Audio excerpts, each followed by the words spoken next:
The lock wasn't a barrier. It was a question, and for Thomas, the Professor Callahan, every question had an answer. He sat in his cell in Sing Sing, the infamous up-the-river prison, a place notorious for its brutal conditions and ironclad security. He wasn't studying escape routes, he was studying the prison itself as a system. He listened to the rhythmic clang of the guards' footsteps, timing their patrols to the exact second. He watched the way the light shifted, noting the precise angle of the sun at every hour, calculating the blind spots. An old, cynical lifer named Gus watched him from across the cell block, a sneer on his face. "This place is a machine, Professor. It grinds everyone down. You can't outthink a machine." Thomas simply smiled, a quiet, confident expression. "You're right," he whispered to himself. "But every machine has a blueprint, and every blueprint has a flaw." Thomas Callahan was about to prove that the most formidable prison on earth could be dismantled piece by piece from the inside out, using nothing but the power of pure, obsessive observation. Sing Sing in the 1930s was a symbol of American justice. Its massive walls and disciplined guards were a testament to the idea of an inescapable institution. But Thomas Callahan, a former architectural engineer imprisoned for a masterful series of forgeries, saw it differently. He saw not a fortress, but a series of interconnected systems: hydraulics, electrical grids, patrol schedules, and human error. His goal was not to break out, it was to solve the puzzle. For the first year, he did nothing but watch and listen. He was a ghost, a silent observer in the chaos of prison life. He memorized the entire prison's routine, from the delivery of bread in the morning to the changing of the guard at night. He knew which floorboards creaked, which guards were lazy, which pipes hissed before a pressure change. He was building a perfect, three-dimensional map of the prison inside his own mind. His mind became the ultimate contraband. Gus, the old lifer, thought he was mad. "All that watching won't get you over the wall. Professor, the only way out of here is in a pine box. The wall is the last part of the problem." "Gus," Thomas would reply calmly, "you have to solve the building first." Thomas's meticulous observation revealed a single, almost imperceptible flaw. The prison's new state-of-the-art locking system, which controlled every cell door on his block, was tied to the same hydraulic system as the prison workshop. He noticed that every afternoon, when the heavy machinery in the workshop was powered down for the day, the pressure in the entire system would dip for a fraction of a second. It was a tiny, insignificant fluctuation. To anyone else, it was meaningless. To Thomas, it was the key. He theorized that during that split-second pressure drop, the locking mechanism on his cell door would be momentarily weakened.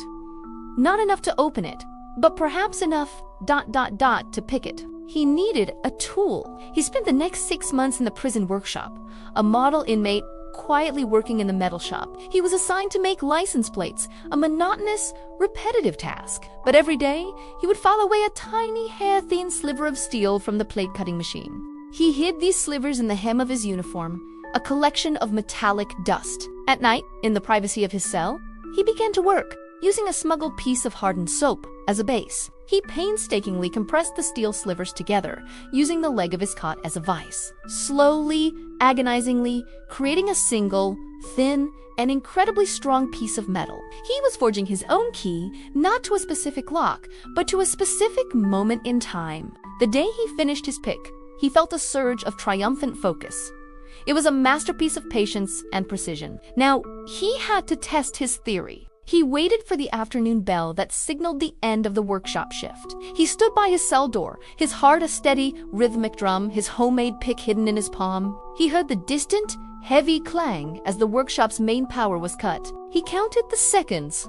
3, ... 2, ... 1. He felt it. A tiny, almost imperceptible shudder in the steel of the door. The pressure drop. In that split second, he inserted the pick into the lock. He worked with the practiced, delicate touch of a watchmaker. He felt the tumblers, memorizing their positions. The moment passed. The pressure returned. The lock was solid again, but he had the combination. He spent the next week practicing, his movements becoming faster, more fluid, until he could read the tumblers in the half-second he had. He could now open his cell door at will, for one brief moment, every single day. But an open cell door was useless. He needed a plan for the rest of the prison. His mental blueprint was nearly complete. He had mapped the guards' routes, the blind spots, the schedules. He identified a path from his cell through a little-used maintenance tunnel up to the prison roof, and then across to the western wall, which overlooked the Hudson River. The final piece of the puzzle was the most audacious. He needed to disappear from his cell for the entire night. He used his skills as a forger, but his medium was no longer paper. It was deception.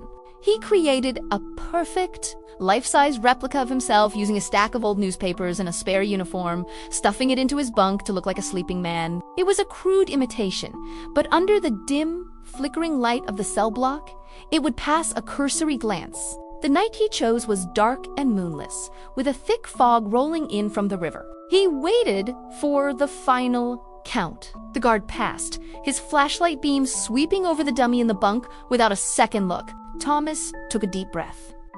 The performance had begun. He waited for the workshop to close, picked his lock in the split-second window, and slipped out of his cell, a ghost in the machine. He moved through the sleeping prison with a silent, confident grace. His mental map was perfect. He navigated the dark, claustrophobic maintenance tunnels, a world of pipes and rats. He climbed to the roof, the cold, damp air a shocking, beautiful sensation after years of recycled prison air. He saw the lights of the town across the river, a world he had only seen in his memory. He made his way across the rooftops to the western wall.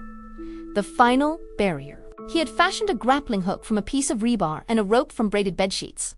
With a silent prayer, he threw the hook. It caught on the parapet. He began his descent, his hands raw, his muscles screaming, the rough stones scraping his body. He dropped the final 20 feet into the dark, churning water of the Hudson River. The shock of the cold was breathtaking, but it was the cold of freedom. Back in Sing Sing, the dummy in his bed kept its silent watch.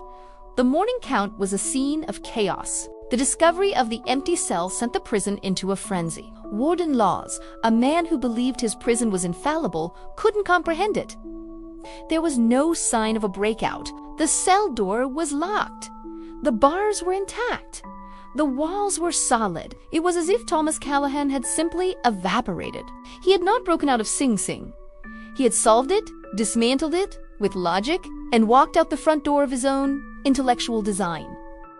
Thomas Callahan was never recaptured. He vanished, becoming a legend, a ghost story told in whispers in the cell blocks. His escape was a testament to the idea that no wall is high enough, and no system is perfect enough to contain a human mind that is truly determined to be free. If this incredible true story of ingenuity and patience captivated you, please show your support by hitting that like button. Subscribe and ring the notification bell for more true stories of the world's greatest escapes.